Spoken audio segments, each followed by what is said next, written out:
राजकीय होती है। अच्छा एक चीज मतलब पूछना रही से, छत्तीसगढ़ के राजकीय गीत क्या है? याद है? कत चले याद, ईमानदारी से हाथ ऊपर कर। अब आखिर वो मोर लाइफ लाइट मोर चोकोबा कत चले सब ले आते। चलो छत चले आज मोर संग गावो। सो है बिटिया नहीं काटे डोंगरी बहार, सो है बिटिया नहीं काटे डोंगरी बहार, चंदा सुरुजा बने तोरे नैना, अचरा तोरे डोलावे पूरवैया।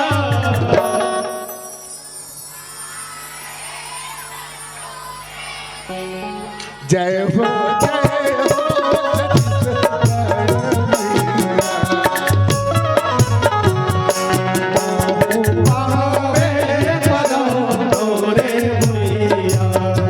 छत्तीसगढ़ भंडारी की।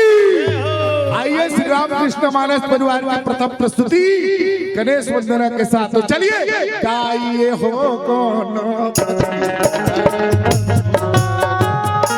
आइए हो गणपति जगवंदन, गाइए हो गणपति जगवंदन, आइए हो गणपति जगवंदन, पति जगवंदन भवानी जी के नंदन, पति जगवंदन भवानी जी के नंदन, पति जगवंदन भवानी जी के नंदन।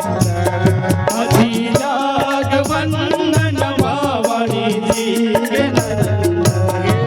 आइए हो गणपति जगवंदन, आइए हो गणपति जगवंदन, आइए हो गणपति जगवंदन, आइए हो गणपति जगवंदन।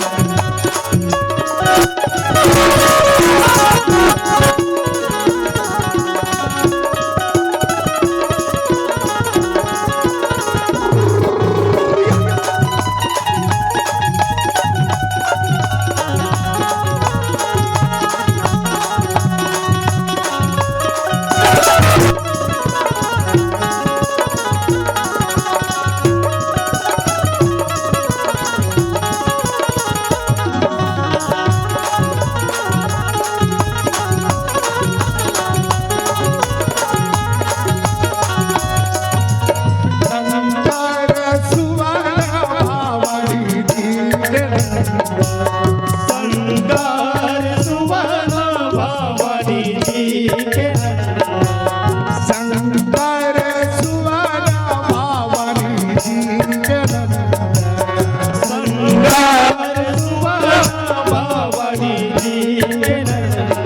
भवानी जी के नंदन, भवानी जी के नंदन, भवानी जी के नंदन, भवानी जी के नंदन।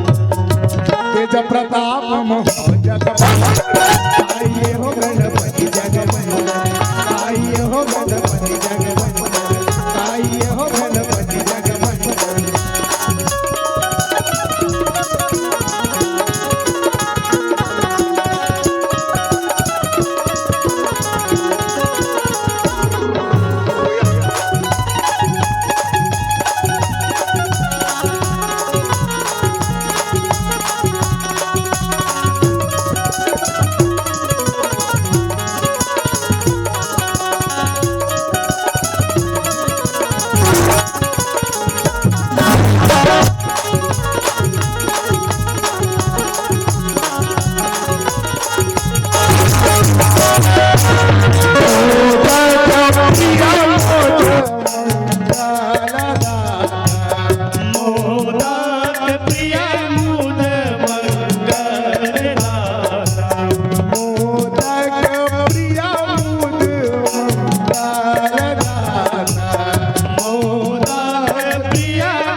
भगवान